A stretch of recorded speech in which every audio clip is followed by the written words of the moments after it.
নমস্কার বন্ধুরা, আজকে ডিনারে থাকছে Chinese combo chow mein with Manchurian. আর এই রেসিপিটা দেখতে হলে ভিডিওটা লাস্ট অবধি দেখতে হবে, আর লাইক শেয়ার আর কমেন্ট অবশ্যই করবেন। তাই মাঞ্চুরিয়ান বানাবার জন্য বাঁধাকপি, গাজর আর ক্যাপসিকাম গ্রেট করে নিয়েছি। এরপর একটা বোলের মধ্যে গ্রেট করা বাঁধাকপি, গাজর আর ক্যাপসিকাম নিয়ে ওর মধ্যে ময়দা, 1 চামচ কুচনো রসুন, কুচনো কাঁচা লঙ্কা আর পরিমাণ মতো নুন দিয়ে খুব ভালো করে আমি ওটাকে মেখে নেব। আর মেখে একটা ডো বানিয়ে নেব। এরপর ওই ডো থেকে গোল করে হাতে নিয়ে মাঞ্চুরিয়ান বলগুলোকে বানিয়ে নেব। আর এইভাবে সব মাঞ্চুরিয়ান বলগুলো বানিয়ে রেখে দেব। এবার ওভেনে কড়াই বসিয়ে তেল দিয়ে দেব। তেল খুব ভালো করে গরম হয়ে গেলে এক এক করে বলগুলোকে ছেড়ে দেব।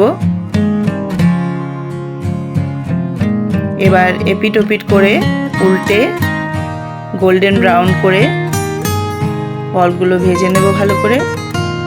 তারপর ভেজে একটা বোলের মধ্যে তুলে রেখে দেব। আরও বাকি যেগুলো ছিল সেইগুলো দিয়ে খুব ভালো করে ভেজে নেব। ভেজে এইভাবে তুলে রেখে দেব। এইভাবে বলগুলো তৈরি হয়ে যাবে। আর মাঞ্চুরিয়ান গ্রেভি বানাবার জন্য তেলের মধ্যে কুচনো রসুন দিয়ে দিলাম প্রথমেই। তারপর কেটে রাখা পেঁয়াজ,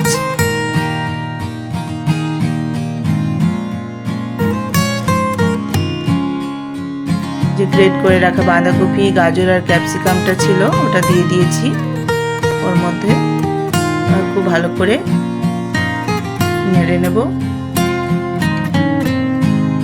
হালকা লাল লাল হয়ে গেলে ওটার মধ্যে আমি টমেটো সস, চিলি সস আর সয়া সস দিয়ে একটু নেড়ে একটু জল দিয়ে দেব। এবার গ্রেভিটাকে ঠিক করার জন্য একটা বোলের মধ্যে 1 চামচ কর্নফ্লাওয়ার নিয়ে ওর মধ্যে জল দিয়ে ওটা আমি কড়াইয়ের মধ্যে ঢেলে দেব। এইভাবে আবারও নাড়িয়ে চাড়িয়ে দেখুন গ্রেভিটা ঠিক হয়ে এসছে। এরপর ফুটে গেলে বলগুলোকে ঢেলে দেব। একটু নাড়িয়ে চাড়িয়ে কিছুক্ষণ ফুটতে দিয়ে ধনেপাতা ছড়িয়ে দেবো উপর থেকে।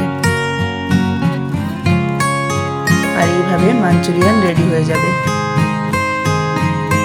এরপর চাউমিন সেদ্ধ করার জন্য জল ফুটতে দিয়েছিলাম, জল ফুটে এসছে। এরপর সাদা তেল দিয়ে দেবো ওর মধ্যে আর চাউমিনটাকে দিয়ে দেবো, যাতে চাউমিনটা না লেগে যায় একটার সঙ্গে একটা। এইভাবে ওপর নিচ করে চাউমিনটাকে আমি সেদ্ধ করে রেখে দেবো। এবার ওভেনে কড়াইয়ে তেল দিয়ে কুচনো রসুন দিয়ে দেব। তার মধ্যে কেটে রাখা পেঁয়াজ, লম্বা লম্বা করে কেটে রাখা গাজর, ক্যাপসিকাম, বাঁধাকপি সব দিয়ে খুব ভালো করে নাড়াচাড়া করে ওটাকে হালকা ভেজে নেব। এরপর নুন দিয়ে দেব সামান্য। তারপর ঠান্ডা জলে ছেঁকে রাখা ওই চাউমিনটা দিয়ে খুন্তিতে উপর নিচ করে ভেজে নেব হালকা আছে। তারপর গোলমরিচ দিয়ে বিট নুন দিয়ে আমি আবারও উপর নিচ করে নাড়াচাড়া করে ভালো করে ফ্রাই করে নেব।